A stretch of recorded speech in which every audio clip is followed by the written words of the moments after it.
यह कहानी एक गरीब पिता और उसकी बेटी की।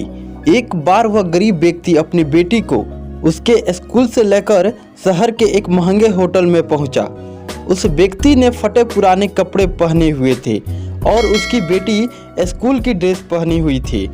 जब दोनों होटल के अंदर पहुंचे तो वेटर पूछा, सर आप क्या खाना पसंद करेंगे? आप अपना ऑर्डर बता दीजिए। तब उस व्यक्ति ने कहा कि आप मेरे बेटी के लिए एक प्लेट पाव भाजी लेकर आ जाइए बस। वेटर ने कहा, सर आप कुछ नहीं लेंगे, आपके लिए भी कुछ लेकर आऊं? तो गरीब व्यक्ति ने कहा, मेरे लिए कुछ नहीं, आज मेरी बेटी के लिए पार्टी है। मैंने इससे वादा किया था कि अगर तुम इस ज़िले में 10th क्लास में टॉप करोगी तो तुम्हें मैं सबसे महंगे होटल में पार्टी दूंगा, तो आप सिर्फ बच्चे के लिए पाव भाजी लेकर आइए। वेटर यह बात सुनते ही दौड़कर अपने मालिक के पास गया और बोला कि सर आपसे एक छोटी सी रिक्वेस्ट है कि आप मेरे सैलरी से पैसे काट लेना, लेकिन आज मैं चाहता हूं कि उस बच्ची के साथ उसके पिता को भी एक प्लेट पाव भाजी खिलाया जाए, क्योंकि उस बच्ची ने पूरे ज़िले में क्लास 10th में टॉप किया है। वह गरीब पिता का है, ज़्यादा पैसे नहीं होंगे, इसलिए कह रहा है सिर्फ बच्ची के लिए ले आओ। होटल के मालिक ने जब यह बात सुनी तो मुस्कुराते हुए बोला, तुम उसके पिता के लिए भी पाव भाजी लेकर जाओ, उसके लिए भी लेकर जाओ, पैसे मत लेना। 4-5 पाव भाजी पैक करवा कर ले जाओ और 2-3 किलो मिठाई भी लेकर जाओ और उनसे कहना ये पार्टी होटल की तरफ से है, आप ये मिठाई ले जाइए और जश्न मनाइए।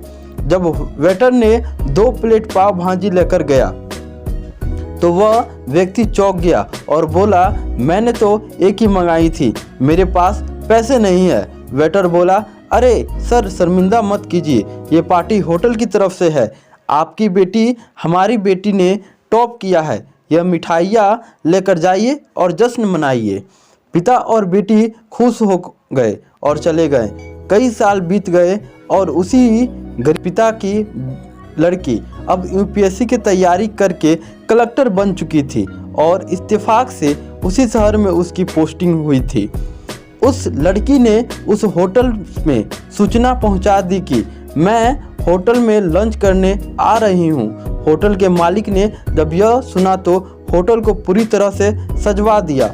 गांव में यह बात पूरी तरह से फैल गई और कस्बे के सभी लोग उन्हें देखने के लिए आने लगे। कलेक्टर अपने पिता के साथ उस होटल में पहुंची।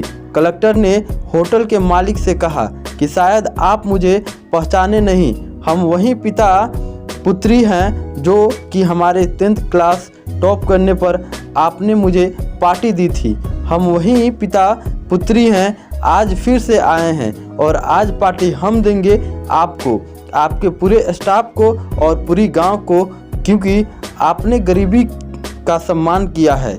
आपने उस दिन जो पार्टी दी थी मुझे बताया कि मुझे कितनी और ऊंचाई पर पहुंचना है, कितनी और बड़ी मंजिल को छूना है। आपने एक नई प्रेरणा दी थी और आज मैं उसी प्रेरणा का एहसास चुकाने के लिए आई हूँ। वो मैडम ये सब कहते जा रही थी और आंखों से आंसू बहती जा रही थी। यह कहानी हमें सिखाती है कि कभी भी किसी गरीब का मजाक मत उड़ाना, हो सके तो उसकी मदद करना, और अगर मदद ना कर सको तो उसका मजाक मत उड़ाना, क्योंकि वह सब देख रहा है। बनना है तो उसकी नज़रों में अच्छा बनिए, जहाँ भी रहिए, कर दिखाइए कुछ ऐसा कि दुनिया करनी चाहे आपकी जैसा। Thank you.